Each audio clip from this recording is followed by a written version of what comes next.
Who is the best fullback in the world? Let me conclude belatedly with apologies the player power rankings, which I do a couple of times a year, tracking the best players on the planet in top 10 fashion, position by position, just to keep track on the stars of our game as they rise and fall, as their careers progress and fade away. And yes, sorry that it's been a while. I've had quite a lot of comments on recent videos going, come on, fullback. Where's the fullback? I'm sorry. I was in Chicago. I was recovering from Chicago. I was catching up with all my work, and now I'm getting ready to go to Paris. I'm literally going to do this video, publish it, and then go to Paris for the game tonight. So here we go. This is what the fullback position looked like last time. Let me know your thoughts, of course, in the chat down below. I've also got an overall backs top 10 to do, and I've got an overall top 10 forward and back to do. Like the ultimate player. That will cause some comments. I've no doubt about that. Yeah, and of course I'll have to do this again. I usually do it in December after the November series is finished. So maybe we'll go around this merry-go-round again. This is what it looked like last time. And remember, I am basing this on current form or recent form. So like what we've seen through 2025, historic form, so a player's body of work. And there's a little bit of opinion and gut feeling in there. That's where the fun is. That's where the opinions come in. And let me know yours. That was the top 10 last time. At number 10, a new entry. Obviously, just going back to that top 10 list, there are players. Beauden Barrett has been a fly half for New Zealand. So he has already moved across to the list of 10s. So one player coming into the list, Blair Murray. 7 appearances in 2025 for Wales. He moved from wing initially, where he played his first couple of caps, to 15, and he's absolutely cemented his spot there. Real counter-attacking force. Scored a great try against Scotland in the Six Nations. Brilliant attacking player, and a big part of Wales's I was going to say revolution. That's not the right word. Restoration. I can't think of the word. You know what I'm trying to say. Getting better again. He's a big part of it. He's into the top 10 list and will go up if he carries on. David Niniashvili. I'm telling you, if this guy was any other nationality, he would be a household name around the world. He is Georgian, so he's off the radar a little bit. He has to play most of his rugby in the Rugby Europe Championship because in their wisdom, the Six Nations countries want to have it as a closed shop and don't want to give access to it for countries like Georgia and amazing players like David Niniashvili, who has got 43 caps already at the age of 23.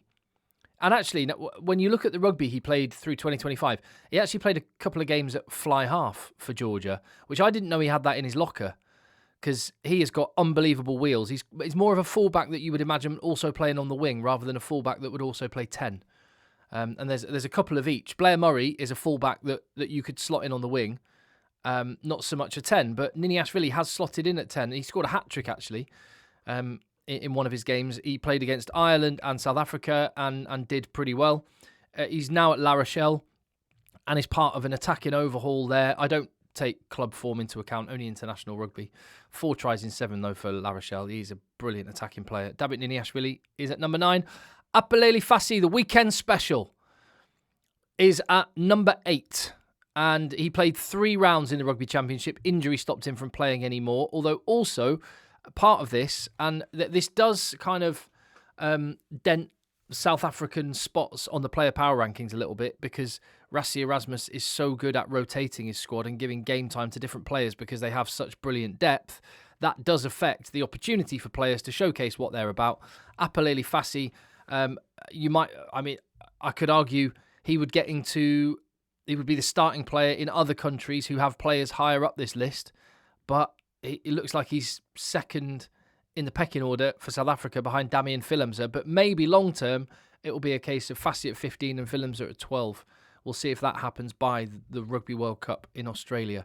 But maybe more effective last year than this year, but still, on his day, just the wheels of the guy is frightening. It's just a shame he had some injuries, which prevents him from going any higher in my list, at least, than 8 right now. Blair Kinghorn is down. Now, this is mad. Honestly, Blair Kinghorn is one of my favourite fullbacks.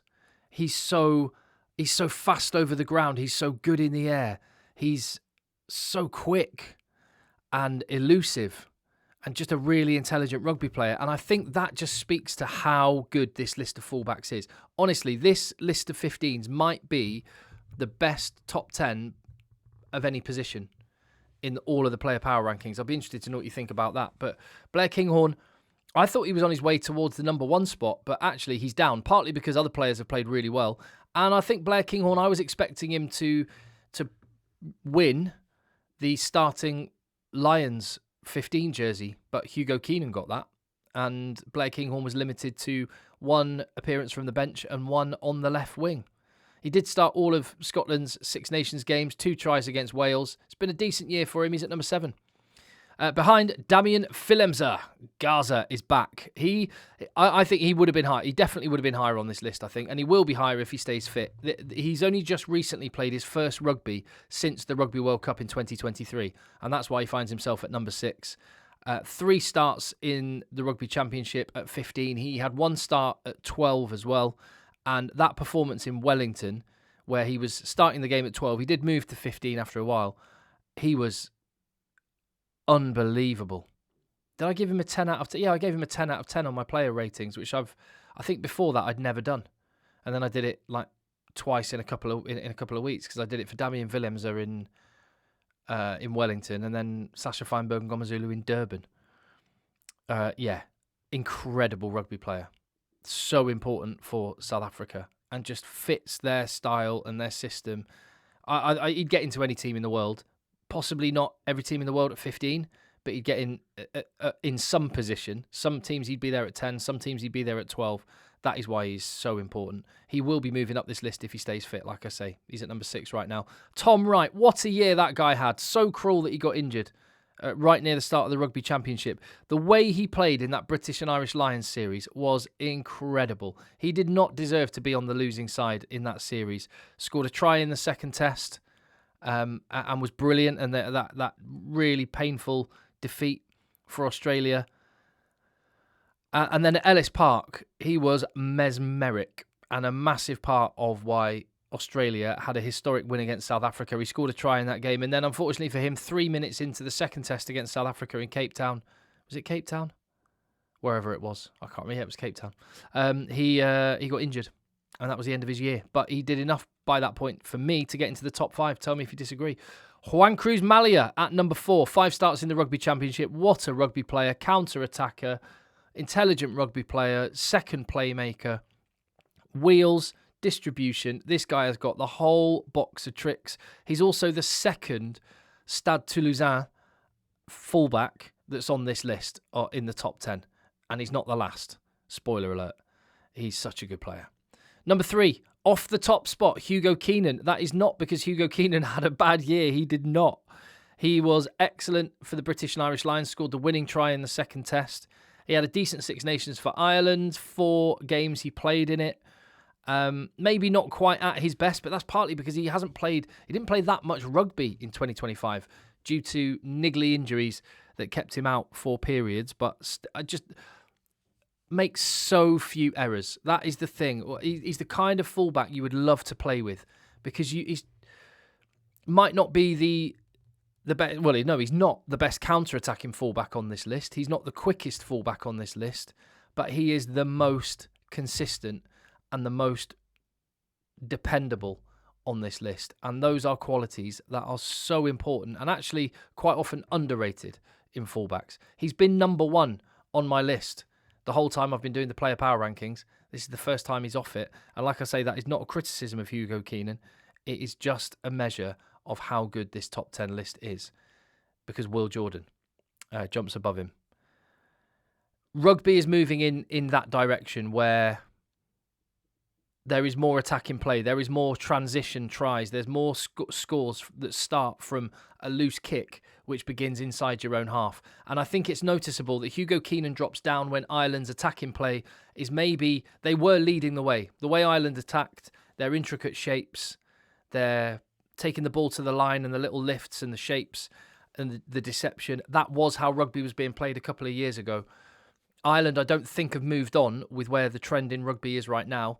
Will Jordan is the guy for the way rugby is being played right now. Those transition moments being so important, the counter-attacks, and his try-scoring record is unbelievable. Although it's not been very good this year. He's only scored 5 tries in 9 games. That's awful, Will, by your very high standards. What a player. He's now cemented his spot in the 15 jersey for New Zealand. It was kind of 15 and then wing.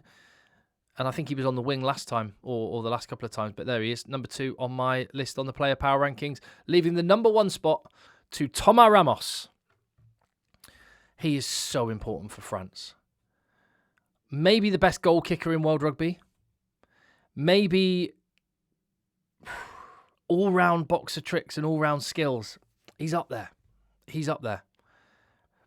Rugby brain, he's up there. He's so important for France.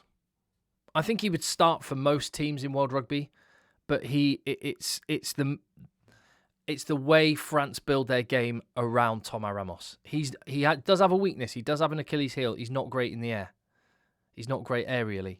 France kick long, and a big part of that is when you kick long, because of what I've just talked about, that teams are so ready to counter-attack. If you kick loosely, you cannot kick loosely. Thomas Ramos has one of the best boots in the world, not just from the kicking tee, but from an open field. He can step up and play 10. He's such a good second playmaker, so smooth and effortlessly fast. He is a world-class player. But when you look at the top 10 list, really different types of players. You've got Will Jordan, Fassi, Niniashvili, Blair Murray, real just absolute speedsters. You've got Thomas Ramos, Juan Cruz Malia, Damian Fillemser, who are more of your kind of second playmaker, could step up and play 10. And then you've got a couple of more traditional fullbacks in Hugo Keenan, Tom Wright, Blair Kinghorn. It's such a good list. It was really, really hard to pick. Maybe that was another reason why I waited so long to do it, because I couldn't make my mind up. Tell me what you think. I've got to get a move on now. I've got to get to the airport. I'm actually late. I need to get going to the airport. 2 hours till my flight, and I've still got to get to the airport. Right, I'm going to Paris. Thank you very much for watching. I will do a video of the top 10 backs overall, the top 10 players overall, and then we'll go around the whole merry-go-round again. Let me know what you think. I'll see you on the next video.